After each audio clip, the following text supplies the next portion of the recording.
आर्थिक बाब पुढे करत करत करत माननीय सुप्रीम कोर्ट माननीय हायकोर्ट पर्यंत हे वाट आम्ही पाहत आहोत। परंतु माझी विनंती दिदींना की आपण माननीय मुख्यमंत्री महोदयांना या प्रश्नाकडे पेन्शन मिळते ते 2000 ते 2500 रुपये याच्यामध्ये काही म्हणून माझी दिदींना विनंती आहे पेन्शनचा प्रश्न सुटावं यासाठी माझी अग्रहाची विनंती दिदींना आहे। कारण पेन्शन सारखं आज 2005 ते 2025 या 19 वर्षामध्ये आज 35,000 वीज कर्मचारी रिटायर झाले।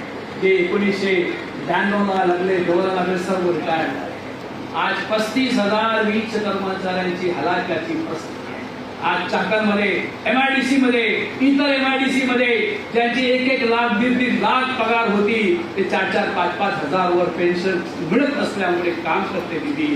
या वीज कर्मचाऱ्यांची दुवा घ्यावी जेणेकरून की रिटायरमेंटचं त्यांचं आज आम्हाला आयुष्यमान नाही कोणतंही नाही आम्ही फक्त कॅशलेस आहे ते रिटायरमेंटलाही नाही अनेक योजना आहे पेन्शन सारखा प्रश्न